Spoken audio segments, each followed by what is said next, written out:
جہاں تک اس کے جو فضائل فوائد کا تعلق ہے، ایک فائدہ یہ کہ اگر انسان پر تنگ دستی ہے، غربت ہے، فقر و فاقہ ہے، اور وہ چاہتا ہے کہ مانوی اور مادی دونوں اعتبار سے مالدار ہو جاؤں، ظاہر باطن کے اعتبار سے غنا مل جائے، تو 2 رکعت نماز حاجت کی نیت سے نفل پڑھے، اچھا اور ہر رکعت میں سورہ فاتحہ کے بعد 7 مرتبہ یہ سورہ کوثر پڑھے۔ اچھا ہاں، اور جب سلام پھیرے تو یہ جو دعا ہے، اللہم اکفنی بحلالک عن حرامک واغننی بفضلک عمن سواک، یہ حدیث کی دعا ہے۔ یہ دعا جو ہے 11 مرتبہ پڑھے، اچھا پڑھ کے جو ہے اللہ سے خیر مانگ لے، تو اس کی پابندی کر لے، یہ 41 ڈیز کی نیت سے شروع کر لے، انشاءاللہ زبردست اس کا نفع ہے کہ آپ جو خوشحالی کے جو دسترخوان بن جائیں گے، اللہ ایسا خیر کثیر اللہ عطا فرمائیں گے۔ اور دوسرا فائدہ یہ کہ اگر جو سر میں درد ہے اور سر کا درد جاتا نہیں ہے، دوائیں بھی استعمال کر رہا ہے، ہر طرح کے ٹوٹکے کر لیے جاتا نہیں ہے، تو سورہ کوثر جو ہے 7 مرتبہ پڑھ کے خود پڑھ کے دم کر لے، یا کوئی دوسرا پڑھ کے اس کے اوپر یہ 3 مرتبہ پھونک دے، تو انشاءاللہ 2-3 دفعہ کرنے پر جو ہے کیسا بھی سر کا درد ہوگا وہ ٹھیک ہو جائے گا۔ سبحان اللہ تیسرا کوثر۔ اور تیسرا، اگر پیٹ میں درد ہے، پیٹ میں درد ہے یا السر کی تکلیف عام طور پہ ہو جاتی ہے، اس کی جلن ہے، تو 7 مرتبہ یہی سورج یا سورہ کوثر پڑھ کے ایک چٹکی نمک یوں لی اور پڑھ کے اس کے اوپر دم کیا اور وہ چاٹ، اچھا یا کسی دوسرے نے پڑھ کے دم کیا اور اس کو چٹا دی، بچہ ہے یا بڑا ہے، تو جناب وہ 1-2 دفعہ چٹانے میں ہی انشاءاللہ جو ہے اس کے پیٹ کا درد ختم ہو جائے گا۔ اگر صبح چٹا دی ہے، اب دوسری چٹکی شام کو چٹائیں، انشاءاللہ جو 2-3 دن میں ہی جو کسی قسم کی پیٹ کی تکلیف جو وہ رفع ہو جاتی ہے۔ اور ایک فائدہ یہ کہ اگر دشمن ہے اور وہ ستاتا ہے، تنگ کرتا ہے، ہر طرح تکلیف پہنچاتا ہے، تو روزانہ 41 مرتبہ یہ جو ہے سورہ کوثر پڑھی جائے، خاص طور پہ وہ دشمن کہ جو صرف اکیلا نہیں ہے بلکہ پورا ایک جو ہے وہ جتھا ہے دشمنوں کا، وہ مل کے آپ کے خلاف پلاننگ کرتے ہیں، مل کے آپ کے خلاف جو ہے وہ جوڑ توڑ کرتے ہیں، تکلیف پہنچاتے ہیں، تو ایسے جتھے کو توڑنے کے لیے تاکہ آپس میں ایک دوسرے کے دشمن ہو جائے اور یہ ان کا جو ہے وہ شرازہ بکھر جائے، تو 41 مرتبہ آپ نے اسی نیت سے پڑھنا ہے کہ تاکہ ان کا آپس کا جو زور ہے وہ تشدد کا شکار ہو جائے۔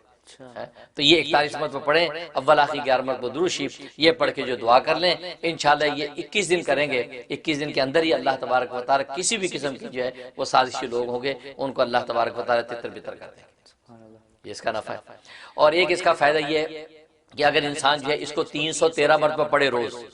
313 مرتبہ پڑھے، تو کسی بھی قسم کی حاجت ہے، کسی قسم کی کوئی بیماری ہے یا کسی بھی قسم کے دشمن ہے، ہر چیز سے اللہ تبارک و تعالیٰ آپ کو محفوظ رکھیں گے۔ اس میں آپ اپنی بھی نیت کر سکتے ہیں، اپنے بھی بچوں کی نسلوں کی بھی نیت کر سکتے ہیں، 313 دفعہ روزانہ سورہ کوثر پڑھنے کا اہتمام، سبحان اللہ اور اول آخر جو 11 مرتبہ درود ابراہیمی پڑھیں اور پڑھ کے اللہ سے دعا کرتے رہیں، انشاءاللہ اللہ کی رحمت سے کسی بھی قسم کا دشمن ٹھہرے گا نہیں اور نہ کوئی دشمنی کر پائے گا۔ اور اسی طریقے سے اگر جو ہے کوئی بیماری اور تکلیف پہنچے خطرہ ہے تو وہ بھی دور ہو جائے گا اور آپ محفوظ رہیں گے۔ سبحان اللہ یہ سے فوائد ہے۔ اور باقی جہاں تک اس کے خواب میں تعبیر کا تعلق ہے، ایک اس کا مطلب ہے کہ اللہ تبارک و تعالی اس کو مالدار بنائیں گے اور اس کا مال جو ہے وہ اللہ کے راستے میں خرچ ہوگا، اللہ اس کو جو ہے اپنے راستے میں خرچ کرنے کی توفیق عطا فرمائیں گے۔ اور دوسرا مطلب یہ ہے کہ اس کے جو دشمن ہے وہ مغلوب اور زیر ہوں گے، جو دشمن ہے اس کو ستانا چاہتے ہیں یا دشمن ان پہ حملہ آور ہونا چاہتے ہیں، اللہ تبارک و تعالی اس کو دشمن سے محفوظ رکھے گا اور یہ جو ہے دشمن سے محفوظ رہ کر بلکہ دشمن ہی جو نقصان اٹھا کے وہاں سے دوڑیں گے، یہ اس کا مطلب۔ اور تیسرا مطلب یہ ہے کہ اللہ دین اور دنیا اور آخرت کی ساری خیریں اس کو عطا کریں گے، بشرطیہ کہ یہ ایمان اور عمل صالح کے راستے پر قائم رہے گا، یعنی فصلی لربک ونحر، یہ جو حقیقت بیان کی ہے یہ اس کے اوپر اگر قائم رہے گا، اور لربک کی قید چونکہ اس میں لگائی رب کے لیے، اس کا مطلب ریا کے لیے نہ ہو، رضا کے لیے ہو، رضا کے لیے اس کی یہ عبادت و قربانی وہ رضا کے لیے ہونی چاہیے اللہ کی، یہ دنیا کی ریا کے لیے نہ ہو، بس یہ اگر کرے گا اس کا مطلب یہ ہے کہ اللہ تبارک و تعالی دین دنیا کی خیر اس کو عطا فرمائیں گے۔ سبحان اللہ یہ اس کے خوابوں میں تعبیر بیان کیے۔ اس کے بعد پھر اللہ تبارک و تعالیٰ کے 99 اسما اس پر گفتگو کی، اس کے فضائل و فوائد بیان کیے۔ اس کے بعد جو ہے وہ نام جو انبیاء کرام علیہ الصلوۃ والسلام کو اسماء اعظم کے طور پہ دیے گئے تھے ان کے فضائل و فوائد پر گفتگو ہوئی، اور پھر لاسٹ میں ابھی ہم نے حروف تہجی یعنی الف با تا سا گویا کہ یا تک ان حروف تہجی کے فضائل و فوائد آپ کے سامنے رکھے۔ اور یہ بھی آپ جانتے ہیں کہ ہم کوئی بھی سیگمنٹ اس حوالے سے جب مقرر کرتے ہیں تو ہم الٹپ اٹکل پچو کے ساتھ کوئی ایسا سیگمنٹ شروع نہیں کرتے۔ خاص طور پہ میرا اپنا مزاج یہ ہے، میں رجوع اللہ کرتا ہوں، اللہ کی طرف متوجہ ہوتا ہوں، استخارے کرتا ہوں، دعائیں کرتا ہوں کہ اللہ میرے دل میں ڈال کہ میں اب آگے کون سا سیگمنٹ شروع کروں کہ جس سے لوگوں کو نفع پہنچے۔ تو جس طریقے سے اللہ تبارک و تعالیٰ جو میرے دل میں ڈالتا رہا، میں اسی طریقے سے آپ کے سامنے جو مفتی قرآن کی آیات اور اسماء اعظم کے فوائد و فضائل اور حروف تہجی کی تاثیرات پیش کرتا رہا۔ اب ظاہر ہے کہ لاسٹ پروگراموں میں ہمارے حروف تہجی مکمل ہو چکے تھے، گویا کہ 28 پروگرام اس کے مکمل ہوئے، اور ظاہر ہے کہ پورے کی فیڈ بیک پر گفتگو کرنے کی ضرورت نہیں ہے، کیونکہ ایک عالم کا عالم الحمدللہ اس سے جو ہے نفع حاصل کر رہا ہے اور بہترین فیڈ بیک دیتا ہے کہ ان کو بہت فائدہ پہنچا ہے۔ اب آخر میں اب اگلا سیگمنٹ ہمیں شروع کرنا تھا، تو میں بھی اس کے بعد سے اللہ تبارک و تعالیٰ کی طرف متوجہ تھا اور دعا گو تھا کہ یا اللہ اب میں کیا پیش کروں۔ یار لوگوں کی بھی مختلف آراء ہماری میں موصول ہو رہی تھی کہ ہم اگلا کون سا سیگمنٹ شروع کریں، تو اللہ تبارک و تعالیٰ الحمدللہ میرے دل میں یہ بات ڈالی کہ قرآن کریم کی صورتوں پر تو گفتگو ہو چکی ہے کہ ایک ایک صورت کے مکمل فائدہ میں بیان کر دیے، لیکن صورتوں کی الگ الگ آیات کے حوالے سے جو آیات اس پہ پر تاثیر اور پر نور ہیں اور جس کے مستقل الگ کوئی فوائد ہیں، ان آیات پر گفتگو ہونی چاہیے۔ تو یہ بات دل میں آئی کہ آیات قرآنی یعنی قرآن کریم کی وہ آیات جن آیتوں کے اندر ارسال کوئی ایسی تاثیر ہے کسی خاص مقصد کے لیے، اس کو پیش کیا جائے۔ لہٰذا اس کا عنوان میں نے قائم کیا آیات قرآنی کی وہ کے فوائد۔ تو آیات قرآنی کے فوائد کے عنوان سے آج ہم پہلا سیگمنٹ اس کا افتتاح کر رہے ہیں، اور یہ سورہ بقرہ سے ہم شروع کر رہے ہیں۔ سورہ فاتحہ تو خود ایک چھوٹی سی سورت ہے، اس کے فضائل و فوائد تفصیل سے بیان کیے جا چکے ہیں۔ اب سورہ بقرہ کے اندر کون کون سی وہ آیتیں ہیں جن آیتوں کی کسی خاص مقصد کے لیے کوئی تاثیر ہے، ان آیتوں پر انشاءاللہ ہم گفتگو کریں گے۔ اور میں نے جو ہے اپنی سوچ بچار کے بعد اس نتیجے پہنچا ہم 4 آیتوں پر گفتگو کیا کریں ایک پروگرام میں۔ اسے ایک آیت کی کہ 2-3 فوائد بیان کر دیے، دوسری آیت کے 2-3 فوائد بیان کر دیے، تو ہر پروگرام میں 4 آیتیں آپ کے سامنے پیش کیا کریں۔ تو یہاں جو وہی ہوا کہ آج ہم الحمدللہ 4 آیتیں آپ کے سامنے لائے ہیں اور سورہ بقرہ کی، اور ان کی جو بھی تاثیر ہوگی، جو فوائد ہوں گے وہ ہم آپ کے سامنے رکھیں گے، اور آپ اپنے جو بھی مقاصد میں ان کو استعمال کر سکتے ہیں جائز طریقے سے، اور پورے صدق و اخلاص کے ساتھ اس سے نفع اٹھائیں، اور ظاہر ہمارے لیے عظیم صدقہ جاریہ ہوگا۔ تو گویا کہ یہ پہلا اور نیا سیگمنٹ ہے آیات قرآنی کے فوائد۔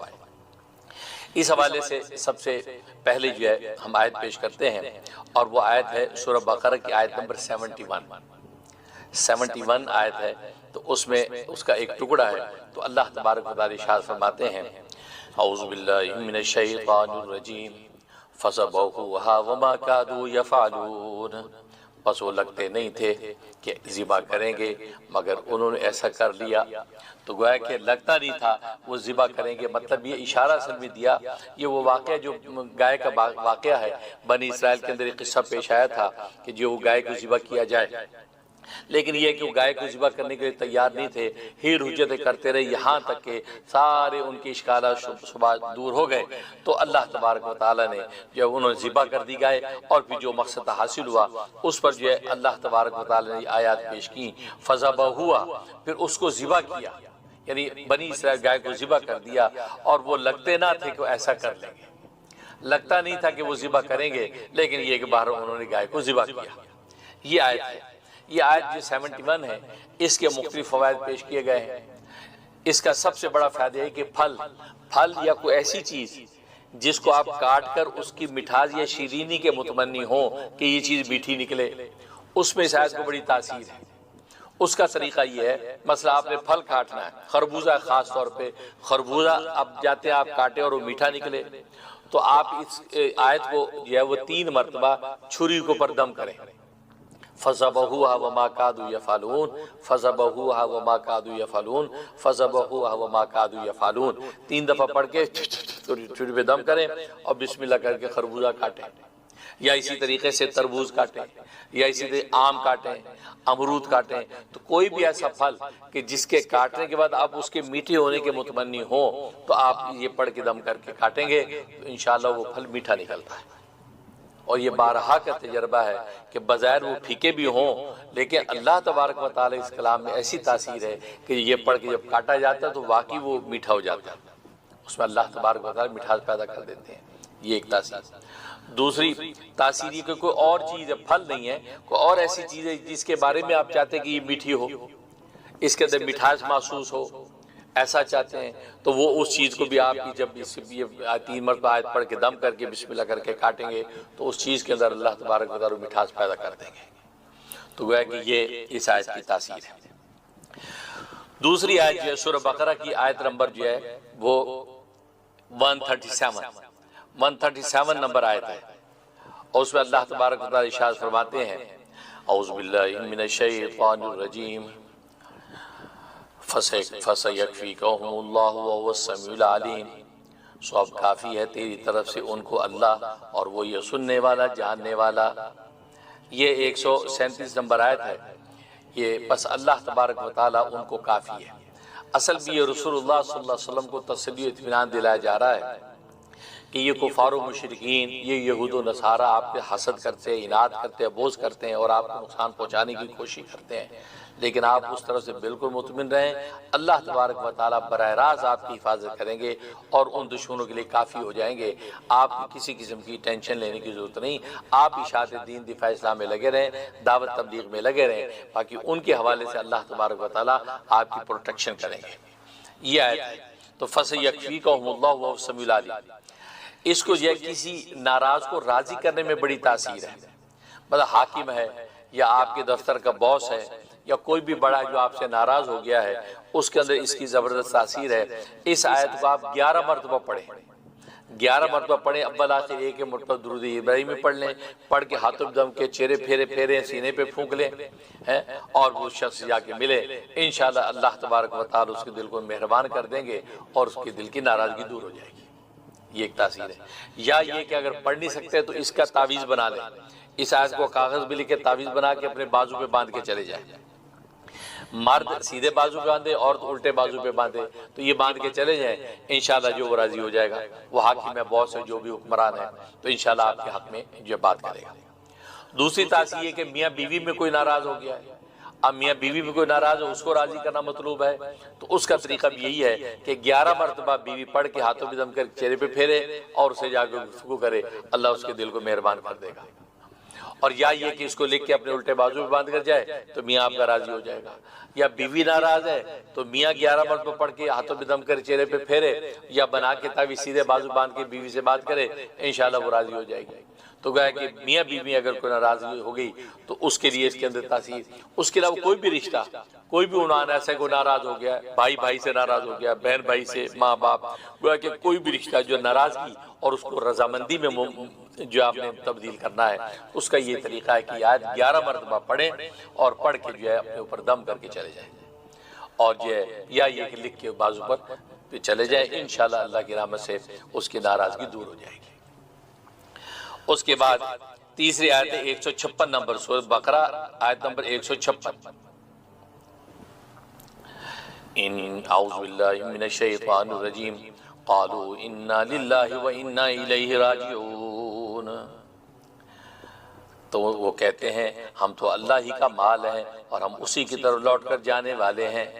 اب آپ جانتے ہیں کہ انا للہ وانا الیہ راجعون کا جو کلمہ کتنا معروف ہے، کسی بھی مصیبت کے وقت، خاص طور پہ موت کے وقت پڑھا جاتا ہے۔ اس میں عجیب و غریب تاثیر ہے،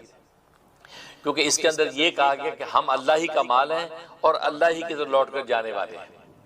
کیونکہ اس سے پہلی آیت میں اللہ تبارک و تعالیٰ نے مختلف مصائب کا ذکر کیا جو انسانوں پہ آتی ہے، کہ فقر ہے، کہ خوف ہے، کہ دیگر جو مصائب ہیں، سارے مصائب ذکر کیے، اور اس کے بعد کا وہ بشیر صابرین، صبر کرنے والوں کے لیے بشارتیں ہیں، اور ان صبر کرنے والے جو ہیں ان کے اوپر جب کوئی مصیبت پڑتی ہے تو یہ کہتے ہیں انا للہ وانا الیہ راجعون، وہ صبر کرتے اور یہ کہتے ہیں ہم اللہ ہی کا مال ہیں، اگر یہ ہمارا پیارا اللہ کے پاس چلا گیا ہے تو ہم نے اللہ ہی کے پاس چلا جانا ہے، ہم سب اللہ کے ہیں۔ تو یہ گویا کہ یہ بات کہتا ہے۔ تو یہ جو آیت ہے، اس آیت کے ٹکڑے میں بڑی تاثیر ہے گم شدہ چیز کے لیے۔ کوئی چیز آپ کی گم ہو گئی ہے،